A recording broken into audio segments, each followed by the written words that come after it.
సంవత్సరాలైంది తెలంగాణ రాలే అధ్యక్ష. గత ప్రభుత్వాల్లో ఉద్యోగాలు ఇచ్చామంటున్నారు, కానీ ఆశ్చర్యం ఏంటంటే నిజమైన కళాకారులు, నిజమైన గాయకులు బయట ఉండిపోయారు అధ్యక్ష. ఎవరికి ఉద్యోగాలు ఇచ్చారో తెలియనిటువంటి పరిస్థితి వల్ల నేను మీ ద్వారా ఇక్కడ మంత్రులకు విజ్ఞప్తి చేస్తా ఉన్నాను. చాలామంది గజ్జె కట్టి ఆట పాట పాడి తెలంగాణ ఉద్యమంలో పాల్పంచుకున్న చాలామంది బయట ఉండిపోయినారు. వారి కోసం ప్రత్యేకంగా ఉద్యోగాలు ఇవ్వాల్సిన అవసరం ఉంది. మంత్రి గారు ఇద్దరు మంత్రులు వినాలి. ఇది ఆట పాట వల్లే తెలంగాణ వచ్చింది. ఆట పాడి పాట పాడి గజ్జె కట్టిన చాలామంది కళాకారులు గత ప్రభుత్వం ఉద్యోగాలు ఇచ్చినప్పటికీ చాలామంది బయట ఉండిపోయినారు. ఆశ్చర్యం అది. సో ఈ బయట ఉండిపోయిన వారి విషయంలో వారికి ఉద్యోగాలు కలుగజే విధంగా ప్రయత్నం చేయాల్సిన మీ ద్వారా ప్రభుత్వాన్ని కోరుతాను అధ్యక్ష. బాలమూరి వెంకట్ గారు. ధన్యవాదాలు అధ్యక్ష.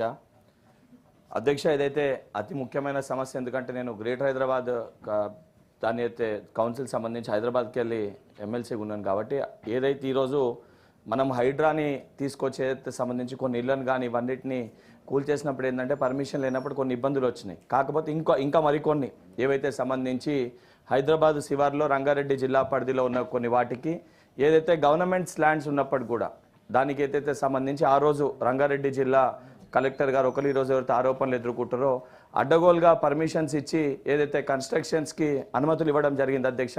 దానివల్ల ఏంటంటే సరే దానిపైన ఎంక్వైరీ నడుస్తున్నప్పటికీ కోర్టులో పెండింగ్ ఉన్నప్పుడు కూడా ప్రీ లాంచ్ ఆఫర్లో మధ్యతరగతి పేద తరగతి ప్రజలకి ఇళ్లను అమ్మేస్తున్నారు. ఫర్ ఎగ్జాంపుల్ దాంట్లో ఒక చిన్న ఎగ్జాంపుల్ చెప్తాను అధ్యక్ష. సరూర్ నగర్ మండల్ సరూర్ నగర్ విలేజ్లో సర్వే నెంబర్ 9 అది మొత్తం కూడా ప్రభుత్వ భూమి. ఆ రోజు ప్రభుత్వం ఏదైతే జియో ఇచ్చినప్పుడు ఏదైతే 12 గతంలో జియో ఇచ్చినప్పుడు ఆ జియో కూడా ఏంటంటే సేల్ ఆఫ్ అగ్రిమెంట్ డీడ్. అది అగ్రిమెంట్ డీడ్ని కూడా దాన్ని మార్చి ఈరోజు అక్కడ ఉన్న మెట్రో స్టేషన్ని కూడా ఆనంద నిలయం అని చెప్పి ఆ యొక్క ప్రాజెక్టు పేరుని మెట్రో స్టేషన్కి పెట్టి ప్రజలకి రేపు పొద్దున మొత్తం కూడా ఏదైతే సంబంధించి అక్కడ ఉన్న ఫ్లాట్స్ అమ్మి రేపు పొద్దున మళ్ళీ ఏదైతే ప్రభుత్వ దృష్టికి అది ప్రభుత్వ భూమి వచ్చిందని చెప్పి దాన్ని పర్మిషన్ ఆపేసి కూల్చేసే పరిస్థితి వచ్చినప్పుడు దానికి సంబంధించి మళ్ళీ మధ్యతరగతి ప్రజలు ఇబ్బంది పడతారు. ఎందుకంటే కన్స్ట్రక్షన్ చేసినప్పుడు బ్యాంకులకి లోన్ తెచ్చుకుంటాడు. ప్రీ లాంచ్ ఆఫర్లో ఆడ ఫ్లాట్లు కొన్న వాళ్ళంతా మధ్యతరగతి ప్రజలు ఉంటారు. సో ఇటువంటి ప్రాజెక్ట్స్ పైన గతంలో ఇచ్చిన పర్మిషన్స్ పైన ఏదైతే వాసవి కానీ 2-3 ఏవైతే ఇప్పుడు ఎగ్జాంపుల్ మెన్షన్ చేసినట్టు వీటిపైన ఏదైతే పర్మిషన్స్ అన్ని కూడా రివోక్కి పెట్టి దీనిపైన కఠినంగా చర్యలు తీసుకొని ప్రజలు ఇటువంటి వాటికి మోసపోకుండా వాస్తవాలు ప్రజలకి తెలియజేయాలని చెప్పని సంబంధించిన అధికారులకి మీ ద్వారా తెలియజేస్తున్నాను అధ్యక్ష. Thank you.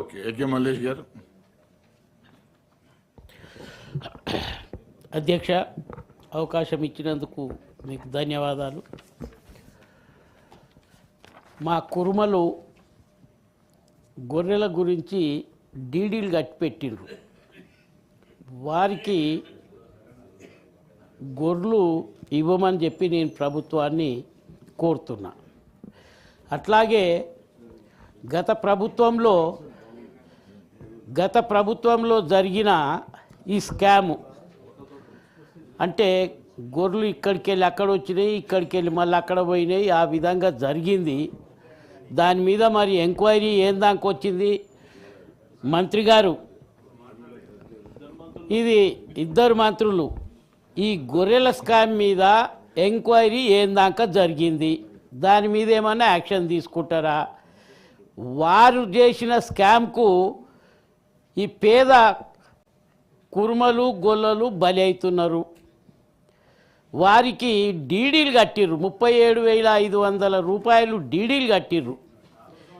అయినా వారికి గొర్రెలు అందుతలేదు. కనీసం డీడీలు కట్టిన వారికన్నా ఈ గొర్రెలు ఇవ్వాలి అని చెప్పి నేను మిమ్మల్ని కోరుతున్నా. ఒకటి. రెండోది రైతు బంధు చాలా మంచి ఉద్దేశం. రైతులు ఎంతోమంది చర్చ ఉంది, దాని మీద మాట్లాడండి. రైట్, ఓకే, మంచి ధన్యవాదాలు అధ్యక్ష. కోటిరెడ్డి గారు. అధ్యక్ష, అవకాశం ఇచ్చినందుకు కృతజ్ఞతలు. నేను ప్రజెంట్ చేయబోయేటువంటి సబ్జెక్టు నాకన్నా మీకే బాగా తెలుసు అధ్యక్ష, మీకే అవగాహన ఉంది దాని మీద. నాగార్జున సాగర్ ప్రాజెక్ట్ నిర్మాణ సమయంలో అక్కడ నివాసానికి యోగ్యంగా కొన్ని క్వార్టర్స్ కట్టి ఉండేది అధ్యక్ష. Approximately in the year 1960s after completion of said project సరే ఇక్కడ ఉండాల్సినటువంటి వాళ్ళు ఉన్నారు, పోయేటువంటి వాళ్ళు వేరు అధ్యక్ష. దేర్ ఆఫ్టర్ క్వార్టర్స్ కొంత ఇరిగేషన్ డిపార్ట్మెంట్కి అలాట్ చేసినారు. వివిధ ప్రభుత్వ రంగ సంస్థలకు సంబంధించినటువంటి education, health, telephone department, bankings వీళ్ళందరికీ మిగిలిన క్వార్టర్స్ అలాట్ చేసినారు. ఇంకా మిగిలిపోయినటువంటి వాటిని ప్రైవేట్ పార్టీస్ కూడా అలాట్ చేసినారు అధ్యక్ష. సరే, వాటి కండిషన్ ఆఫ్ ది క్వార్టర్స్ చెప్పాలి వచ్చినప్పుడు శిథిలావస్థలో ఉన్నాయని చెప్పలేం, కానీ తాత్కాలిక మరమ్మతులు చేస్తే తప్ప నివాసానికి యోగ్యంగా లేవు అధ్యక్ష. మరి దాన్ని కేటగరైజేషన్ ఆఫ్ క్వార్టర్స్ అప్పుడు ఈజీ టైప్లని, ఏఈ టైప్లని, A types, B types, C, D, E type క్వార్టర్స్గా కేటగరైజ్ చేస్తున్నారు. కానీ గత కాంగ్రెస్ ప్రభుత్వం, ఈ ప్రభుత్వం కాదు, గత కాంగ్రెస్ ప్రభుత్వం ఆనాడున్నటువంటి రెసిడెన్స్ విజ్ఞాపన మేరకు కొన్ని క్వార్టర్స్ రెగ్యులర్ చేసినారు. ఏది సి టైప్, డి టైప్, ఈ టైప్ క్వార్టర్స్ను రెగ్యులర్ చేసినారు. గత కేసీఆర్ గారి ప్రభుత్వం, కేసీఆర్ గారు ముఖ్యమంత్రి ఉన్నప్పుడు ఉన్నటువంటి ఆ రెసిడెన్స్ విజ్ఞప్తి మేరకు సరే on payment of some cost ఇది ఒక జీవో ఇచ్చి రెగ్యులరైజ్ చేయమన్నారు. రిజిస్ట్రేషన్ చేసేదానికి వెసులుబాటు కల్పించిన అధ్యక్ష, ఇది తమరు కూడా తెలుసును. 1/3 రిజిస్ట్రేషన్స్ కంప్లీట్ అయినాయి. మరి ఈ ప్రభుత్వం వచ్చిన తర్వాత ఎందుకో ఆ ప్రాసెస్, అది ప్రభుత్వం నిర్ణయం, దాన్ని కొనసాగించలేకపోతున్నారు. కారణం ఏం చెప్తున్నారు నాకు తెలిసినంత వరకు అంటే application of GO which is improper అని చెప్పేదో చెప్తున్నారు. నిజంగానే అప్లికేషన్ ఆఫ్ జీవో ఇంప్రాపర్ అయితే మరి వాట్ అబౌట్ ఆల్రెడీ రిజిస్ట్రేషన్ అయినటువంటి వాటి సంగతి ఏంటో, అది ఇన్వాలిడ్ రిజిస్ట్రేషన్స్ అవుతాయి. అది కరెక్ట్ కాదు. ఏదైనా నిర్ణయం ప్రభుత్వ నిర్ణయమే కాబట్టి సరే, ఏదైనా తప్పులు ఉంటే దాన్ని సరి చేసుకొని ముందుకు పోయి 1/3 రిజిస్ట్రేషన్స్ కంప్లీట్ అయినాయి, ఇంకా 2/3 రిజిస్ట్రేషన్స్ కంప్లీట్ కావాల్సి ఉన్నాయి. వాటిని ప్రభుత్వం తగు విధంగా ఆలోచించి మిగిలిపోయినటువంటి రిజిస్ట్రేషన్లు కంప్లీట్ చేసే దిశగా తగు చర్య తీసుకోవాలని చెప్పి మీ ద్వారా విజ్ఞప్తి చేస్తాను. ఓకే. సత్యవతి రాథోడ్ గారు.